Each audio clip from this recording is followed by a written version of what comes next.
દૂર કરવાનું. ચાલો યુગ પર તાપ તુમ્હારા, જે અજર બનવાના છે, જે અમર બનવાના છે, જેની તાકાતની કોઈ સીમા નથી, જેના વેગની કોઈ સીમા નથી, જેના કાર્યને કોઈ તોલે ના આવી શકે, એવા પ્રભુ પ્રગટ થવાના હતા. એટલા માટે આખી ધરતીનું વાતાવરણ રમ્ય બન્યું છે. ચૈત્ર મહિનાની પૂનમ આવી, મંગળવારનો દિવસ છે. ઘણા લોકો એમ કે શનિવાર, પણ હનુમાનજીનું પ્રાગટ્ય મંગળવારે થયું, રામનું પ્રાગટ્ય મંગળવારે, માતાજીનું પ્રાગટ્ય મંગળવારે, ગણપતિનો મંગળવાર. મંગળનો અર્થ થાય મંગળ જ થાય આપણા જીવનમાં, અમંગળનો નાશ કરે છે. તો મંગળવારે હનુમાનજી મહારાજનું પ્રાગટ્ય ચૈત્ર મહિનામાં થયું છે. અને આખી કિષ્કિંધા નગરીની આસપાસ સુમેરુ પર્વત પાસે તે હનુમાનજી મહારાજ ત્યાં પ્રગટ થયા છે. અને કાંચનગીરી પર્વત કહેવાય છે, જ્યાં એ રહેતા હતા. કાંચન એટલે સોનું, સુમેરુ એ પણ સોનાનો પર્વત. ત્યાં હનુમાનજીનો વાસ હતો.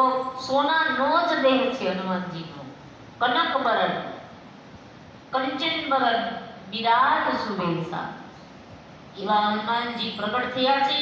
એક વખત આપણે જય જયકાર કરીએ હનુમાનજી મહારાજ કી. આરોગ્ય એનાથી હનુમાનજી ઉત્પન્ન થાય છે. બ્રહ્મદેવની સભા હતી. બધા ગંધર્વો, કિન્નરો, અપ્સરાઓ બધા બેઠા છે. દેવતાઓની હાજરી છે. સુંદર નૃત્યનો કાર્યક્રમ ચાલે છે. વાતાવરણ રમ્ય છે, સ્વર્ગનું. એમાં બધા દેવોની હાજરીમાં અપ્સરાઓ હોય, પણ એને મર્યાદા તે વખતે રાખવી પડે. એમાં એક અપ્સરા છે, એનું નામ છે સુવર્ચસા. એ વારે વારે ગંધર્વની સામે જોવે, કંઈક એવી રીતે ઈશારો કરે અને હસે. એટલે બીજાનું ધ્યાન ગયું, ત્રીજાનું ધ્યાન ગયું, નૃત્ય કરતી હતી અપ્સરાનું ધ્યાન ગયું અને રસભંગ થયો, વિક્ષેપ થયો. બ્રહ્માજી જોઈ ગયા કે આટલા બધા ગંધર્વો છે, આટલા દેવો છે, એમાં અત્યારે તારી બુદ્ધિમાં કેમ આટલો ક્ષોભ થયો? તારે અત્યારે મર્યાદા રાખવી જોઈએ. પણ જા, તને શાપ આપું છું, તું અમારા લોકને લાયક નથી. ન તો તે દેવતાની મર્યાદા રાખી, ન ગંધર્વની, ન ઇન્દ્રદેવની. એટલે તું સમડી બની જા, પક્ષીની યોનિમાં તારો અવતાર થાજો. ત્યારે પેલી ક્ષમા યાચના કરવા લાગી, મારી ભૂલ થઈ ગઈ, એક વખત તો બધા માફ કરે, હવે હું આવી ભૂલ નહીં કરું. બધા લોકોની વચ્ચે જે કંઈ થયું મને ક્ષમા કરજો. ત્યારે બ્રહ્માજી કહેવા લાગ્યા, તને ક્ષમા કરું છું, પણ તારે સમળી બનવું પડશે. કેટલા સમય સુધી? કે જ્યારે ખીર કૌશલ્યા માને ત્યાં કૈકેયી માની ગોદમાં હોય, એ લઈ તું અંજના માને આપીશ ને, એટલે હનુમાનજીનું પ્રાગટ્ય એનાથી થશે, તારા પાપ બળીને ભસ્મ થશે. પાછી તું સમળીનો દેહ છોડી સ્વર્ગમાં આવી જાય છે. એના કારણે એ શાપ મુક્ત આજે થઈ ગઈ. અંજનામાં આનંદિત રહેવા લાગ્યા. દેવોના દેવ મહાદેવ આજે પુત્ર બનીને એને ત્યાં પધારવાના છે. માની ડાબી આંખ ફરકવા લાગી. ભીડ ઘણી બધી ભરાણી છે દેવતાઓની કે રામ કાર્ય કરવા માટે દેવોના દેવ મહાદેવનું પ્રાગટ્ય થવાનું છે.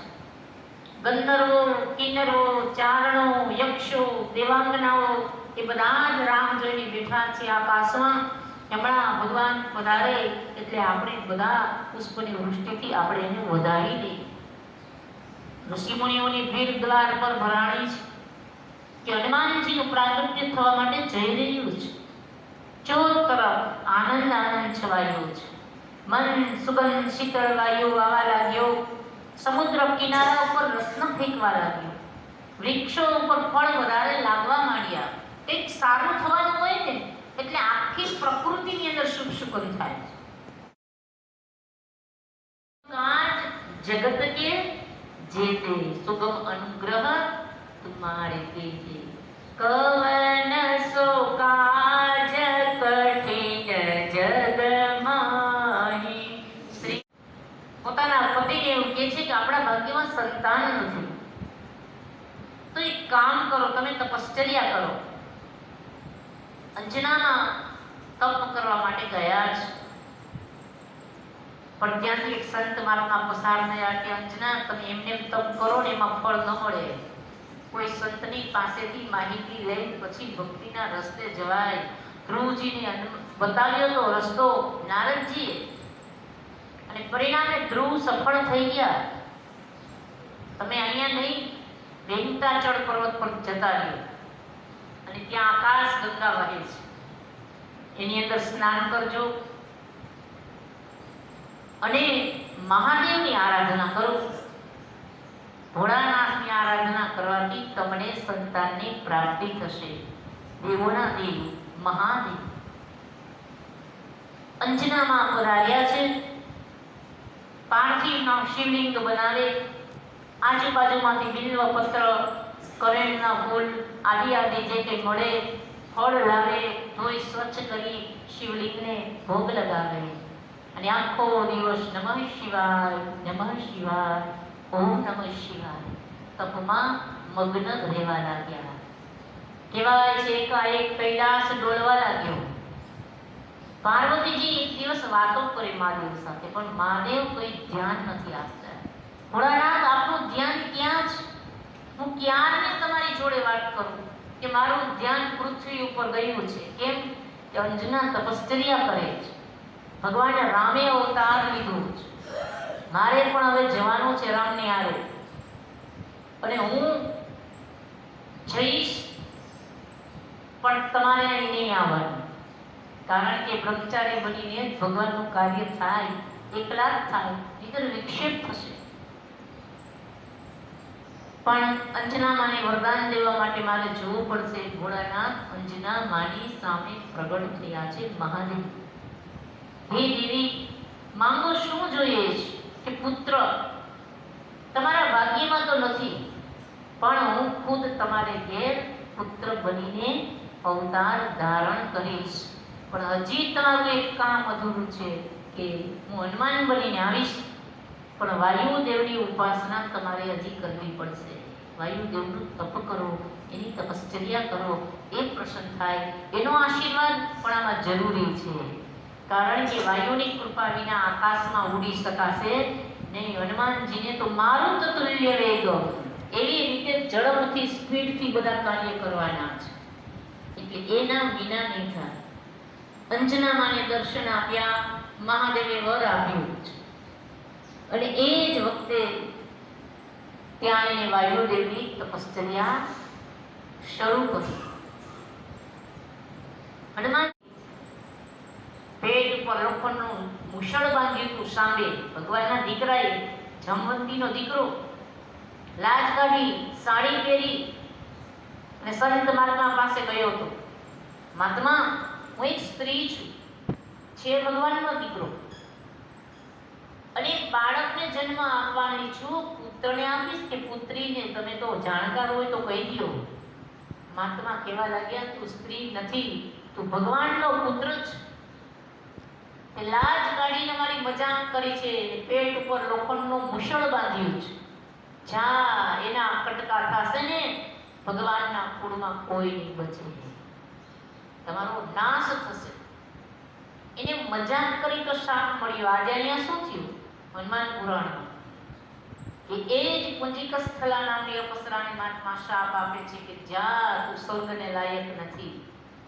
સ્વર્ગના સુખને લીધે, તારા સૌંદર્યને લીધે, તારા નૃત્યનું અભિમાન, તારા યૌવનનો તને અભિમાન છે. તને શાપ આપું છું કે મૃત્યુ લોકમાં તારો અવતાર થાજો. ધરતી ઉપર વાનરની યોનિમાં અવતરજે, વાંદરી બની જા. અને થયું એવું રડવા લાગી કે ઓહ, બહુ મોડું થઈ ગયું, આ મજાક તો ભારે પડી, હવે હું શું કરું? મહાત્મા મને ક્ષમા કરી દે કે નહીં, મુખમાંથી એક વખત સાપ નીકળી ગયું. ક્ષમા માંગી ત્યારે એટલું બોલ્યા સંત મહાત્મા કે તું ભગવાનની માં બનીશ. દેવોના દેવ મહાદેવ ભોળાનાથ જ્યારે 11મો રુદ્ર તરીકે, હનુમાન તરીકે જન્મશે ને, એની માં બનવાનો તને સૌભાગ્ય મળશે, અને સ્વર્ગનું સુખ પણ તું ભૂલી જાય, એટલો આનંદ તને મળશે ધરતી ઉપર. આમ કહી માતના જતા રહ્યા. આ બાજુ એ જ અપસરા જન્મી ધરતી ઉપર કુંજર નામના માનવને ઘેર. નામ છે અંજના. સૌંદર્યની ચરમસીમા. કારણ કે આગલા જન્મમાં સૌંદર્ય હતું, આ જન્મમાં સૌંદર્ય છે. સ્વભાવ ચંચળને બદલે હવે શાંત થયો. માત પિતા અને આજુબાજુના પહાડોમાં કિષ્કિંધા સુધી એની કીર્તિ ફેલાઈ ગઈ છે. અંજનાના સૌંદર્યની સીમા છે. શું સુંદર દીકરી ભગવાને આપી. મોટા થવા લાગ્યા. માત પિતાની ચિંતા પણ મોટી થઈ.